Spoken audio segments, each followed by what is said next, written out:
Hey guys, Dr. Mitch. We're going to do the caffeine lecture. Truth be told, we're going to get through this whole class of uh, sources of caffeine and the methylxanthines. So we'll do coffee and chocolate and caffeinated tea. So caffeine is part of this xanthine family. Great word to know if you're into Scrabble or Hangman, of course. So obviously it's in coffee and caffeinated tea, small doses in chocolate, and then a lot of soft drinks and energy drinks and things like that contain it at some pretty outrageous doses. Um, Toxic dose is probably 10 grams. Like you'd have to really do 50 cups of coffee or something like that to get there, although some of my grad students probably get pretty close.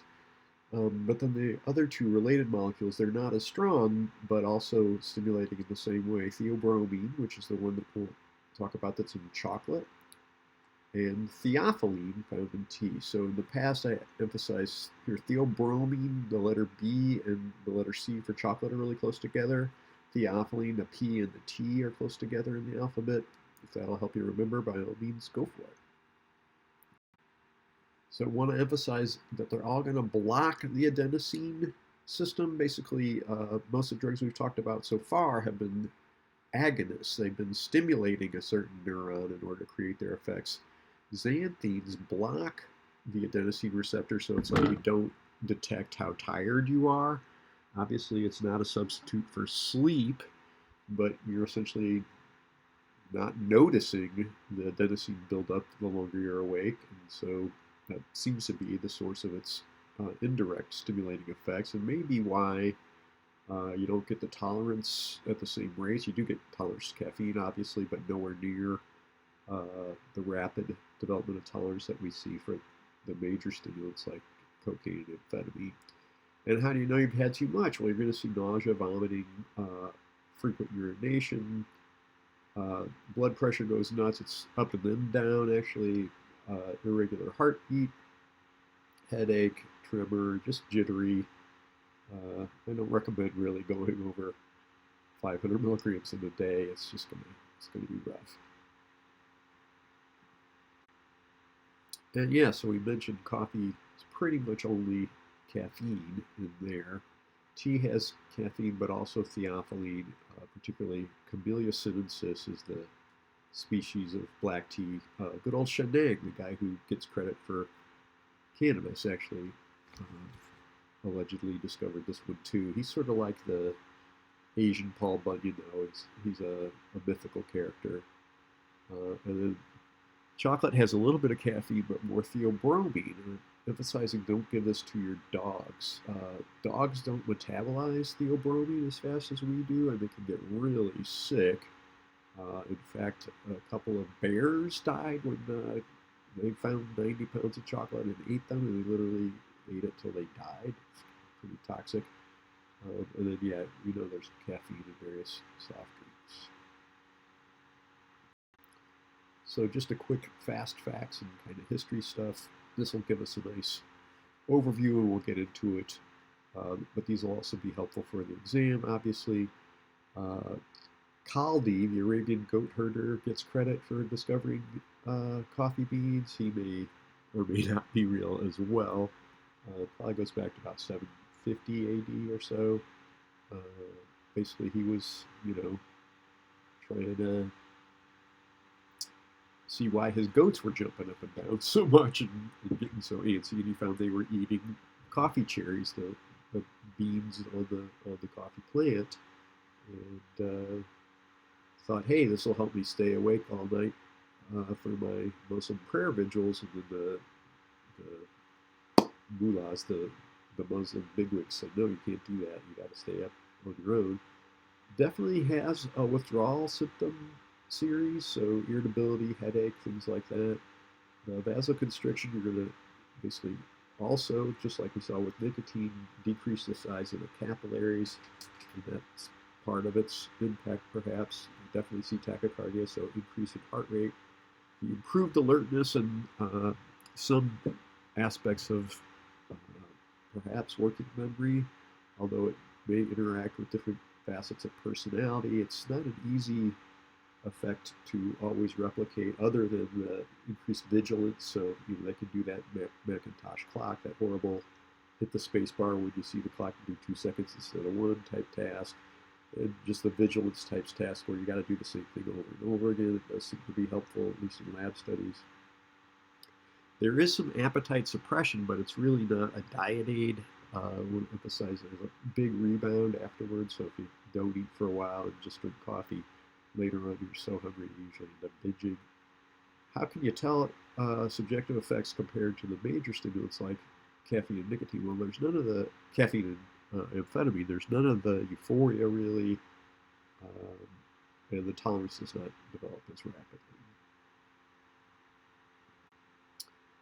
Well, so there's two major species that are grown.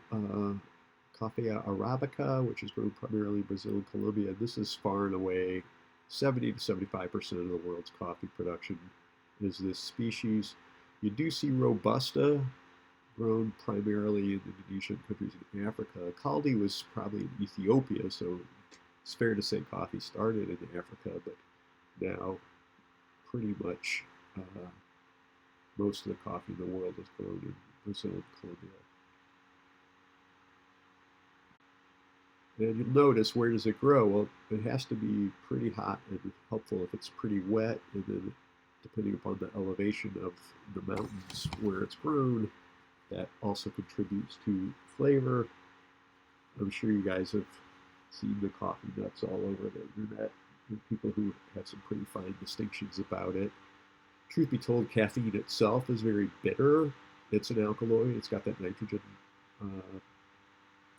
atom in the molecule, so it's going to taste pretty bitter. And truth be told, a lot of the places that first grew it didn't have access to sugar, so it wasn't until folks brought it over to the New World that it got combined with sugar and became sort of the drink it is today. But the plant looks like this. You'll notice it's, they call them coffee cherries. These all grow in a bundle, and the whole thing is essentially, you see them ripening at different rates. Ideally, if they're hand-picked, then you get them when they're perfectly ripe but not too green. And again, you can buy these raw and roast them yourself, and it actually is kind of a fun process, and you can sort of see how the roasting contributes to the flavor. It turns out the heat basically burns up the caffeine, so the darker roasts actually have less caffeine, but it may be why they don't taste as bitter. But oddly enough, the lighter roasts are the ones that have more of the caffeine. So yeah, the longer coffee is roasted, the less caffeine it has. For the most caffeine content, drink a mild coffee as opposed to bold or decaf. The decaffeination process, there's a chemical one that is not necessarily really good for you. The better one is when they just literally wash the beans. They dissolve the caffeine out of them. And then it's not that they have zero caffeine really, but they're usually down to like 5 milligrams in a 5-ounce cup. Most regular Starbucks has about 100 milligrams in a 5-ounce cup. I don't know who drinks a 5-ounce cup anymore, but that's one way of sort of thinking about it. And so yeah, here's a little practice item. Which of these is a xanthine? So coca leaves, obviously that's the source of cocaine, theobromine or amphetamine, and as you know, we just talked about it, theobromine is definitely in the xanthine family, and that's the one that's in chocolate. And where does Robusta come from? We were just mentioning this. Is it Africa or Asia or Brazil? And Robusta is probably initially started in Africa. It's grown elsewhere now. It's cheaper than the Arabica, so sometimes folks will do a mix just to try to maximize their profits. But because it has more caffeine, it's more bitter, and it's like a pure cup of Robusta is actually, I think, pretty gnarly. And then let's go ahead and get into tea for a minute. So the tea plant that's black tea, white tea, and green tea are all really the same. It's just how long they're fermented after they're harvested. And it's Camellia sinensis. That's the genus and species. Originally grown in China, and yeah, Shenyang gets credit for this, as I mentioned. Now also grown basically all kinds of other areas where it can be basically hot. So several African nations, Sri Lanka, Japan, Indonesia. And then, yeah, really white and black and green are all Camellia sinensis, just uh, left to ferment a little longer or a little shorter. So the white is the white and green are not fermented as much as the black. And so these are what tea leaves look like, and it's become kind of a big politically incorrect thing because the way some folks are being paid and some of the farmers and stuff just don't make good money on it. And then we've got sort of politically correct coffee now, fair trade stuff. The tea industry is probably catching up on that as well. Okay, so which one of these methylxanthines is in tea? Is it theophylline, theobromine, or theocarbene? Obviously, it's theophylline, as we mentioned. Theocarbene is just me messing around. Definitely don't pick one of these if you don't know what it is. Theo actually means God, so like theology. So a lot of these are named from that same genus, and we'll get into that when we get into the chocolate stuff. So chocolate does have theobromine in relatively small doses, and it's weaker than caffeine anyway. So it's not that it's not at all stimulating, but it's nowhere near as stimulating as caffeine. Probably goes back to 1400 BC in Mesoamerica, sort of that Mexico, Aztec, Mayan. Think of those areas, and where does it come from? Well, if you ask anybody from Mesoamerica, they'll say it's from Quetzalcoatl, the god of wisdom, gave it to humans. My friend Luis, who was from Guatemala, says no, there's another god who gave it to people, but this is the one that's sort of in the history books, shall we say. Basically, Cortez came over and killed everybody, and he decided what it was from. But it comes from the Theobroma cacao plant, right? So chocolate, we get cocoa from it. But I want to emphasize it's not the coca plant. It's not where we get cocaine. And so I realize there's some subtle distinction with the letters here, but be sure to be able to recognize that and tell it from coca, the source of the cocaine leaves. And we'll get into that when we do the major stimulants. Well, if you haven't watched a video or seen a tour where they show you how chocolate is made, it's actually really intriguing. So they've got the big pods that the plant grows, and these get ripe and turn this kind of reddish, pinkish, purplish color. And then when they're ripe, they pick them and cut them down, and then they'll cut it open, and then inside will be like 40 or 50 of these little seeds, really. And then sometimes they wrap them in the leaf of the plant, or they just lay them out in the sun to ferment, kind of. It's hard because there's a mold problem if you don't do it right, and I'm totally oversimplifying the process.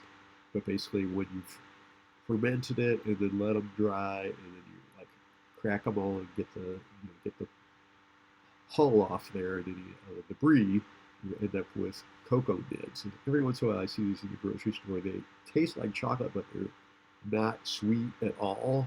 Like, I can't say, grab a handful if you've got a chocolate craving, that's for sure. Then when you grind up the nibs, you basically get what they call cocoa liquor, but it's not alcoholic or anything. And that's got the butter and the solids.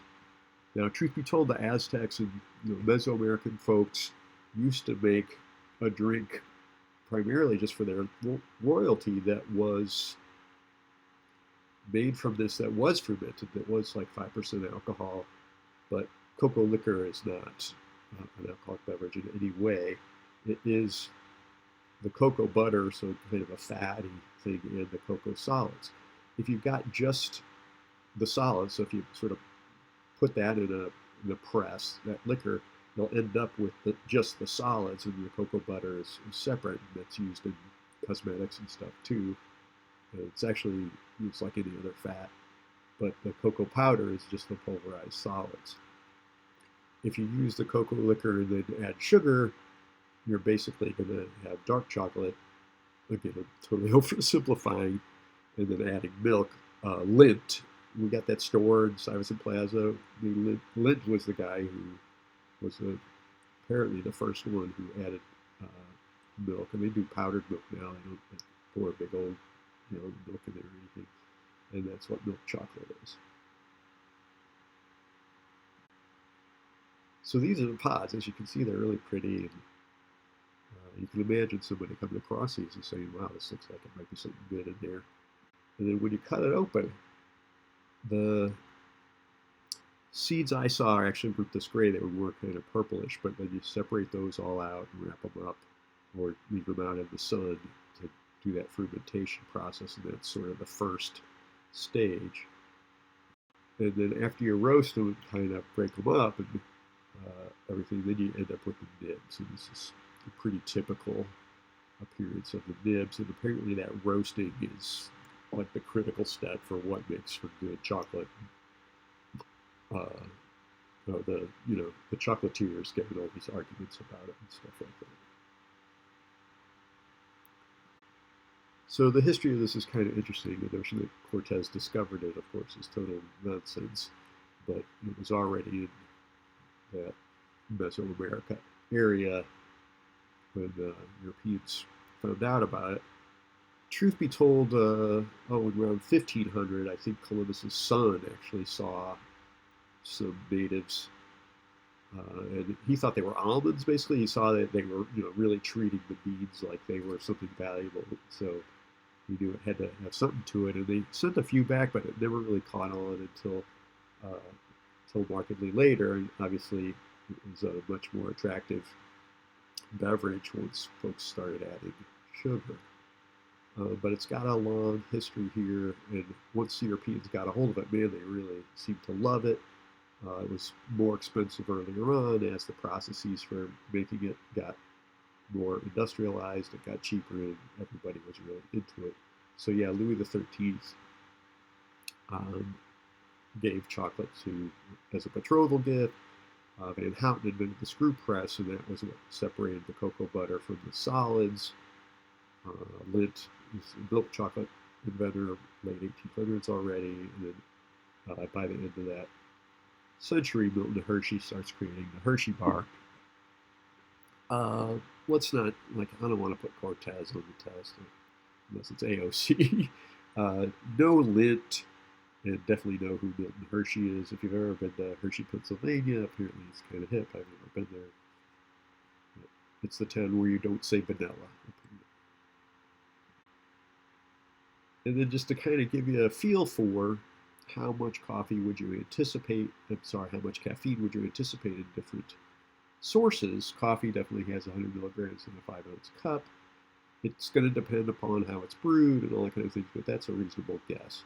Tea has less, ounce per ounce. It's probably 60 milligrams in a 5-ounce cup, but again, it's going to be dependent on how you brew it. Green tea may have a little less. White tea may have a little less than the black. Chocolate probably only has 6 milligrams in an ounce of chocolate, but the theobromines in there too, and so that's slightly stimulating. So it doesn't mean that chocolate has no stimulating effects. In the soft drinks range, those 12-ounce servings, so Mountain Dew for a long time was one of the higher ones. Obviously, a Red Bull has 90 milligrams in those little 8-ounce cans and things like that. And then there's certain medications that contain it.